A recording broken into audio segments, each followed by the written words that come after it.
vais-je? Qui suis-je? Dans quelle étagère? Vous vous êtes peut-être déjà posé la question.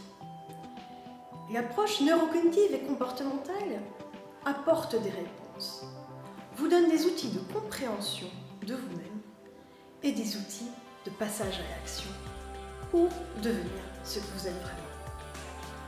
Concrètement, l'approche neurocognitive et comportementale vous permet de faire le point sur ce qu'on appelle vos soft skills et vos qualités motivationnelles. Cela va faire le point donc sur les dimensions de l'adaptabilité, les dimensions de l'assertivité, la capacité à avoir confiance en soi, confiance en l'autre, mais aussi, bien sûr, sur la dimension motivationnelle. Or, le mot motivation est un mot fourre-tout.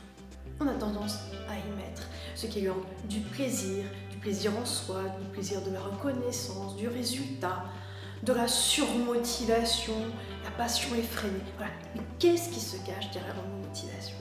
C'est un des champs d'application de l'ANC. L'ANC distingue les motivations profondes et durables, sources d'énergie, que l'on appelle une motivation intrinsèque. C'est le plaisir de faire pour le plaisir de faire, sans attente de résultat, sans attente de reconnaissance. Il y a également les motivations extrinsèques, c'est-à-dire le plaisir du résultat ou de la reconnaissance. Je le fais parce que je sais que l'autre va aimer, parce que je vais obtenir une nomination, une reconnaissance sociale, ou simplement parce qu'à mes yeux, je serai contente du résultat.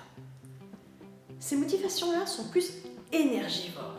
C'est-à-dire que pour réaliser la chose, vous allez dépenser de l'énergie mentale.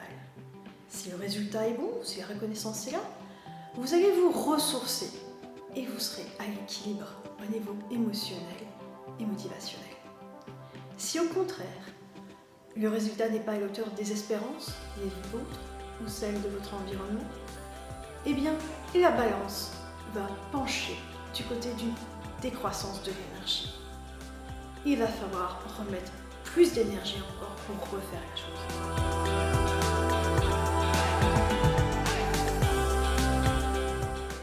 D'autres motivations existent, encore plus énergivores.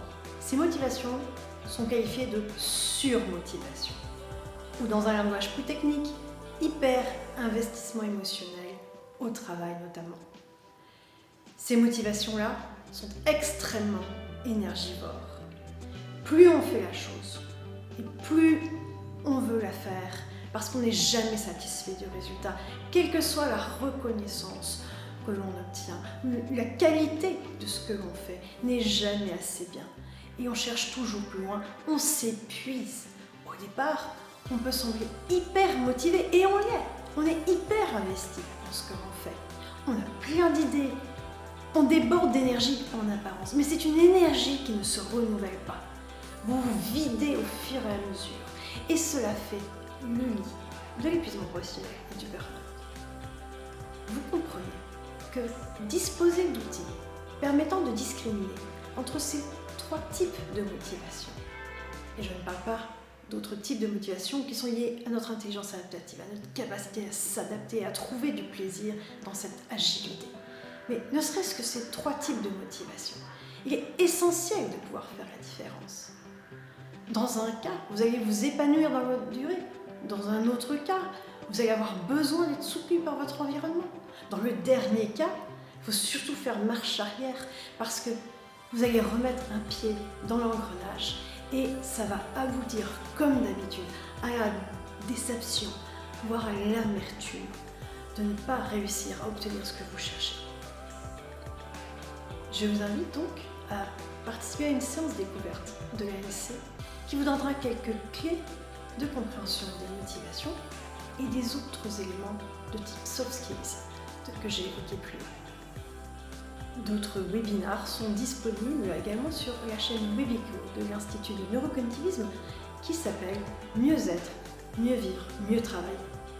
Tout un programme. Merci de votre attention.